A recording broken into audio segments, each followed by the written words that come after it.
What's up? So today's my first off day. We got a week off from work, so I'll just be focusing on training, which is amazing. Proper sleep, proper nutrition, proper training sessions, and yeah, that's about it. Nothing planned except getting some sick ass workouts in. Today it's a push day. A problem I have right now is that whenever I go off from work, I only get like 6 hours of sleep, 5 hours of sleep, which that's not a lot. So I'm trying to compensate with a lot of caffeine and a lot of carbs. I just came home from, I did all of my cardio when waking up, so we went out for a super intense 2.5 kilometer, like as hard as I could basically. I was averaging around 175 BPM, which is, that's a lot, especially if you're unfit like me, not used to running fast. My lactate threshold is it is very low, so it builds up. Basically, you know, if you go out running and you have to stop, because you feel like you're dying.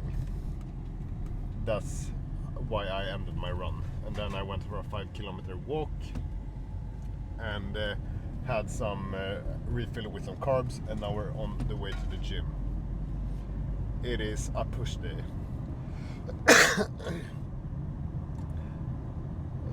Immediately after waking up, I did some handstands, and what I noticed is that since I am sore in my legs, that actually affects how good I handstand, which yeah, I had forgotten about this. This is part of the reason why I decided to drop leg training altogether back then, because I thought it interfered with my calisthenics. But yeah, now that I picked it up again, I didn't think of it. But that is definitely the case.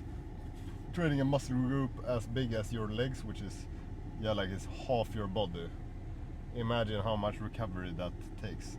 If you think of your recovery time as a total, you have a total recovery budget.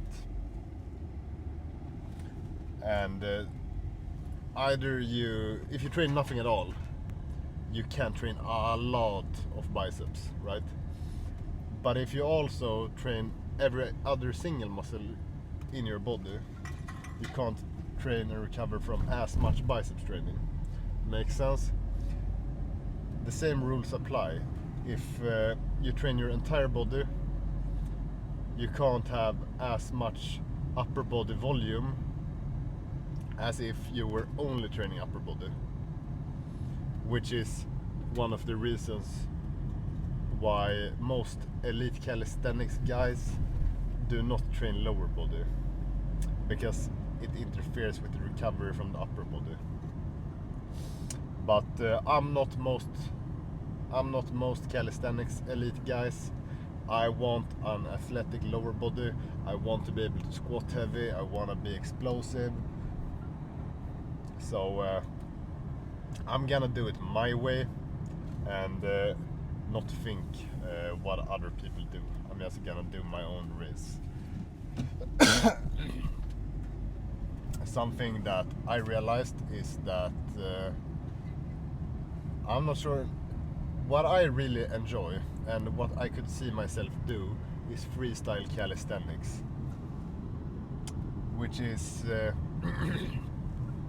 static skills such as the front lever, the planche, Maltesers, one-arm front levers, one-arm handstands, together with dynamic movements, basically where you do flips and switches and yeah, those kind of things, and cool transitions.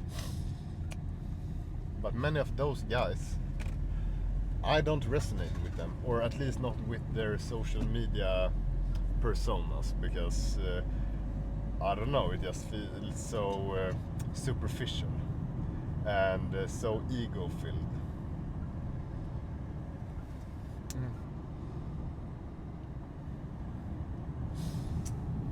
I don't know, not everyone. We have one guy that I know of. It's called Simon Inhauser. Also Swedish dude. You probably know him. Absolute monster. Dude seems really down to earth.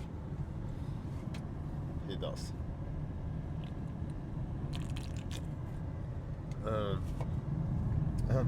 So that's what I want to do.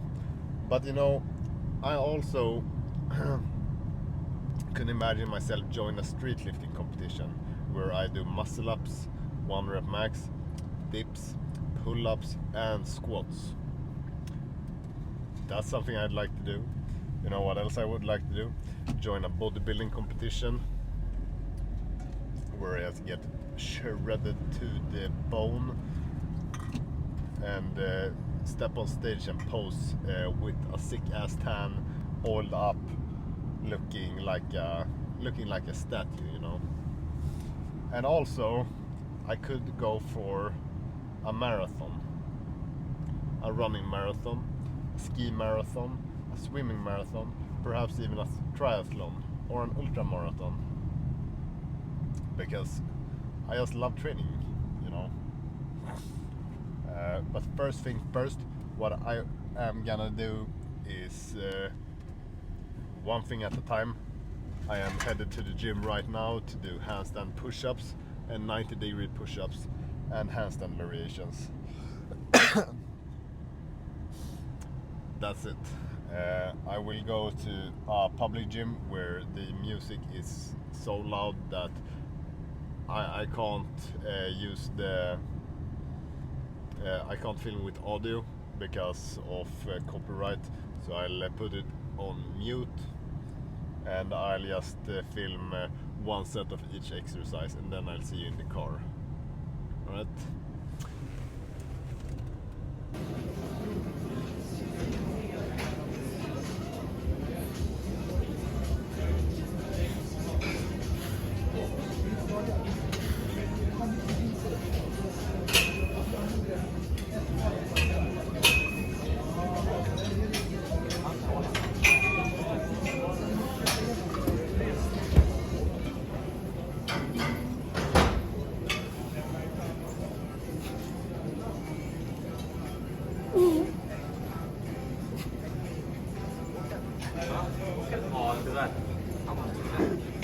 Nej, har ni likadana hörlurar?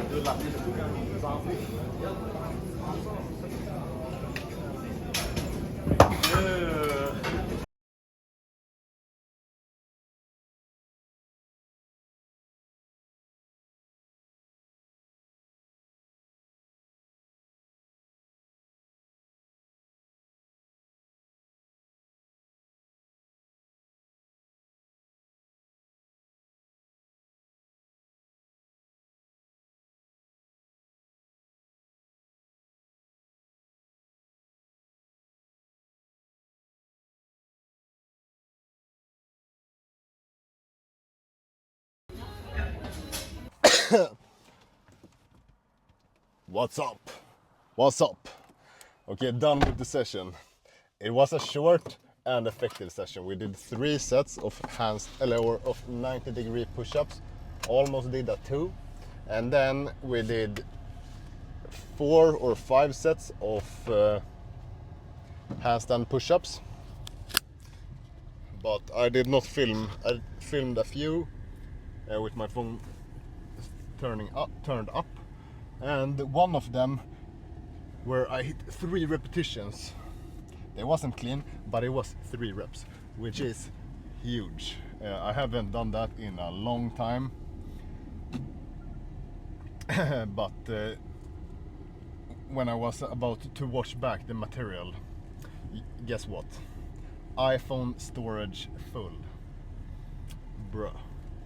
So I did not get any of it. I didn't get any of it on camera. happens. Really need, you know, my storage problem is so massive that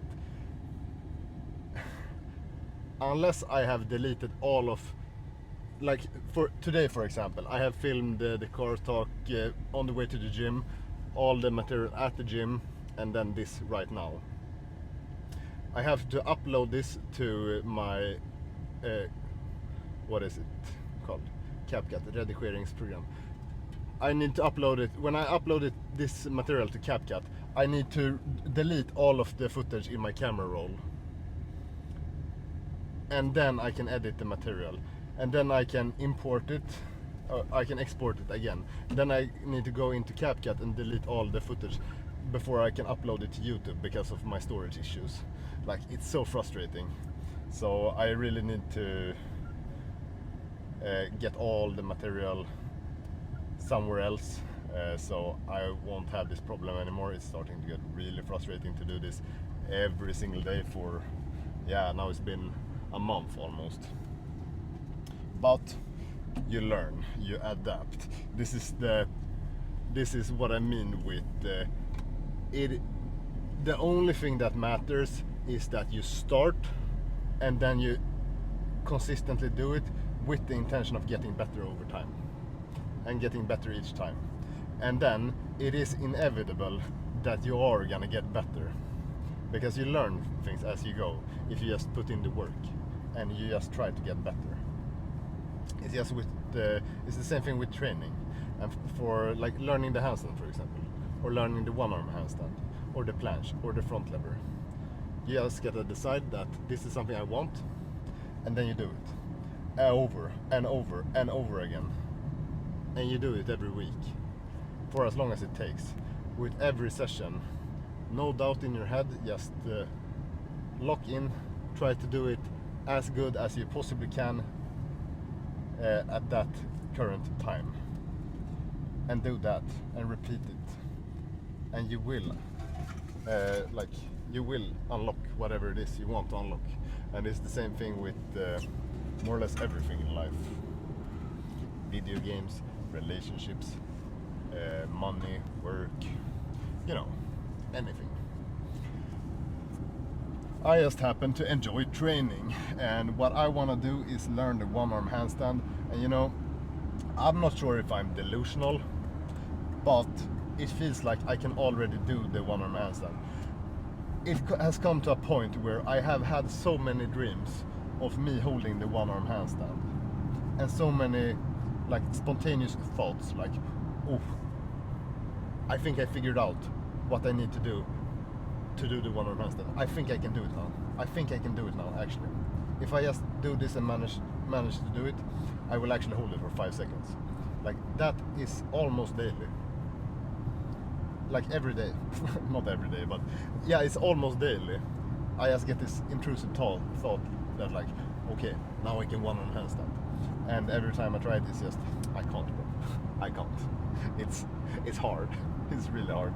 But one day I will just have it, and time is gonna pass anyways, so might as well just do it. I have zero doubt that I will, whether or not I will unlock it. It is a fact that I am gonna unlock the one-arm handstand. It is just a matter of time.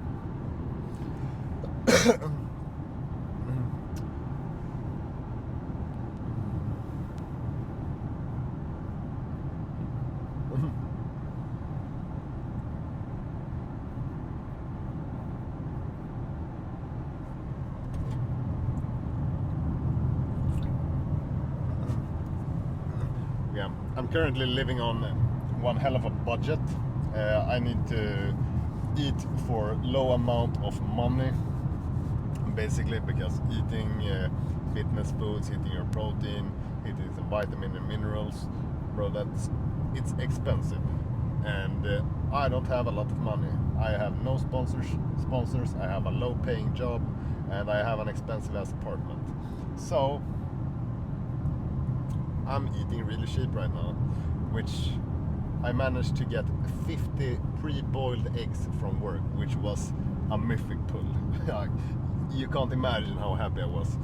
I just found in like the staff dining room 25 eggs in a big ass box that was pre-boiled, and I took that box and I went into the kitchen asking one of the chefs, like, hey, do you know how many eggs I eat? Would it be fine if I took this home with me? Because I suppose you're gonna throw it anyways. And he has said, come. I have another one. Take them both. So I got 2 boxes like this. So 50 eggs in total. And pure bliss. So that's my diet right now. A lot of eggs. This will probably be demolished during this week, together with some bread that I have started to make on my own. I did it the first time today, which surprisingly easy and legit almost free. So my diet right now consists mostly of bread, homemade bread, eggs, olive oil and salt. I call it the medieval diet, and that's really all you need. And then I have to, of course, fill out with some extra protein. So that would be some form of lean protein source, whether it's chicken, egg whites, protein powder, or maybe some lean steak. Probably protein powder, but we'll see. That's how it's looking right now. Still on the caloric deficit.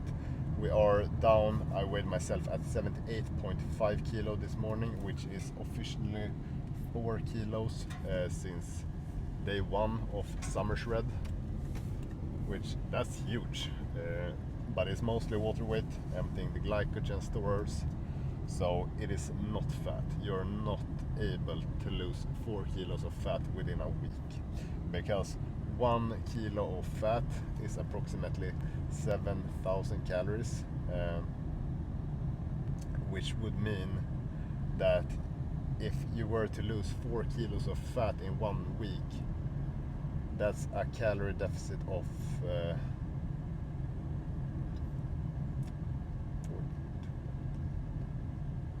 a lot. So 1 kilo of fat a week would mean 1,000 calorie deficit. So if I were to have a 4,000 calorie deficit, that would be 4 kilos of fat within a week, which is way higher than my maintenance. My maintenance right now should be around 2,800 because of the amount of cardio I'm doing and also the amount of training I'm doing, which that's a lot of food. It is a lot of food, but I really want to eat more. So I'm not sure how I'm supposed to do it, but I have this feeling that if you think of your body as an engine, and or you think of your body as a car, and you want to go somewhere, you have a goal in mind, the more times you fill up the gas, like you have a set goal super far in the future. Okay, how do I put this? If you think of your body as a car and you have your goal really, really far away, you will get there faster the more times you fuel your car, right? Or you will get closer to your goal the more times you fuel your car. Same thing with the body. If you put in more food through the system, you will be able to put more mileage, which would be training volume, which would take you closer to your training goal. Yeah. something like that. Okay, I'm gonna leave you with that thought in mind, and I'll see you tomorrow.